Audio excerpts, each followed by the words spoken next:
اس وقت news segments ہوا کرتے تھے، تب میں جیو کے لیے کام کرتی تھی، اور شوبز سے ریلیٹڈ ایک انٹرٹینمنٹ کا سیگمنٹ ہوتا تھا. تو کیونکہ جب میں نے شروع کیا تو انہوں نے کہا کہ بچے ہیں جدھر لگائیں گے لگ جائیں گے، تو انہوں نے کہا کہ آپ یہ سیگمنٹ کر دیں. میں نے کہا نہیں، میں تو سیریس خبر نامہ اور سیاسی خبریں پڑھنے کے لیے آئی ہوں.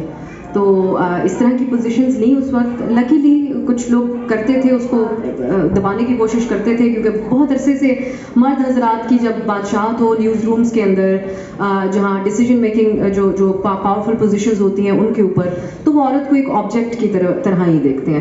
میں اس بات کو فخریہ طور پہ شاید آپ کے سامنے پیش کر رہی ہوں کہ میں نے بہت کم عمر میں اسٹارٹ کیا، لیکن کوئی آدمی جو مجھے ہائر کر رہا ہوگا شاید وہ اس فخری انداز میں ہائر نہ کر رہا ہو، وہ 4 لوگوں کو یہ بتانے کے لیے کر رہا ہو کہ وہ دیکھو اس بچی کو ہم لے کے آ گئے، 20 سال 22 سال کی ہے، اور اس طرح دکھتی ہے. اور یہ میری بہت سی کالیگس اس چیز سے گزرتی ہیں. سو ایک جرنی ہماری چل رہی ہوتی ہے، ایک مرد ایک پیٹریارکل پدر شاہی جس کے اوپر اس پورے دن آج باتیں ہوتی رہی ہیں.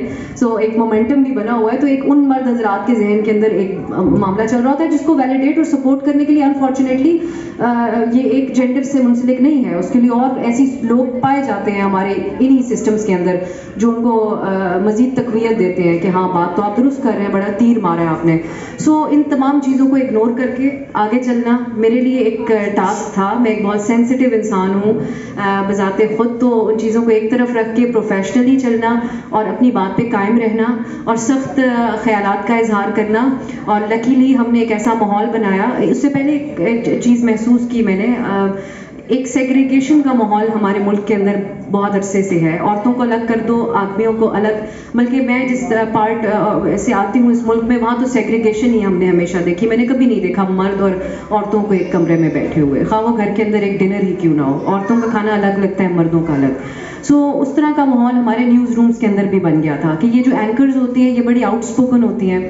پروڈیوسرز ہیں یا جو ٹیم ممبرز ہیں، کوشش کریں کوئی ہراسمنٹ نہ آپ پہ فائل کر دے تو ان سے بات ہی نہ کرو.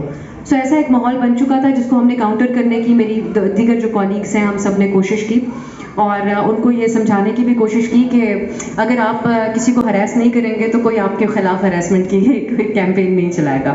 سو اس پہ ایک ایسا ماحول ضرور بنا جس نے ہمیں تھوڑا بہت ہیلپ آؤٹ کیا. ایک کریٹیکل جو پولیٹیکل ہمارے خیالات ہوتے تھے، مختلف خیالات، اور لڑ پڑتے تھے ہم لوگ، اور وہ جو تمام بحث تھی. لیکن پھر بھی مجھے یہ کمی ضرور محسوس ہوئی کہ مرد حضرات کو ایک خاص پریویلیج پاکستان کے میڈیا کے اندر حاصل ہے، جس کی ایک ایگزامپل میں نہیں جانتی کہ ہماری تمام کولیگز ایسا محسوس کرتی ہیں.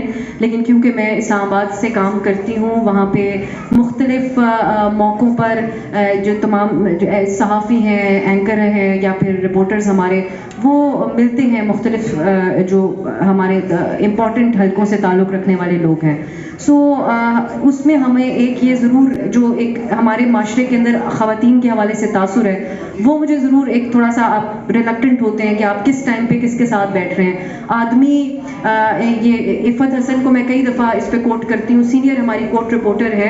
انہوں نے ایک آرٹیکل لکھا تھا جس میں انہوں نے کہا کہ اگر ہم خواتین جج کے چیمبر میں جا کے کوئی ان سے بات کر لیں یا عدالتی سے جو عملہ ہوتا ہے ان سے کوئی خبر نکلوانے کے لیے ان کے دفتر چلے جائیں تو ہمارا کوئی اسکینڈل بن جائے گا. مرد حضرات رات کو 3 بجے تک ان کے ساتھ بیٹھ کے کسی بھی جذباتی اعتبار سے ان سے کوئی خبر نکلوا لیتے ہیں جس میں وہ لیڈ لیتے ہیں، وہ آگے ہوتے ہیں. سو یہ چیزیں تو ہمیں تھوڑا سا افیکٹ کرتی ہیں کلچرلی، لیکن میں سمجھتی ہوں کہ اس کے علاوہ اب یقیناً وہ وقت آ چکا ہے کہ خواتین بہت ٹف ٹائم دیتی ہیں. مجھے خوشی ہوتی ہے یہ دیکھ کے کہ کورٹ رپورٹنگ جو کہ پچھلے کچھ سالوں کے اندر ایک امپورٹنٹ بیٹ بن چکی ہے، کیونکہ ہمارا انفارچونیٹلی زیادہ فوکس جو ہے وہ وفاق کے اوپر اور کچھ ایک طرف ہی رہتا ہے. اس حوالے سے بھی یہ ہم نے ضرور دیکھا کہ کچھ اچھی کورٹ رپورٹرز خواتین بھی اب ہمیں نظر آتی ہیں سپریم کورٹ سے.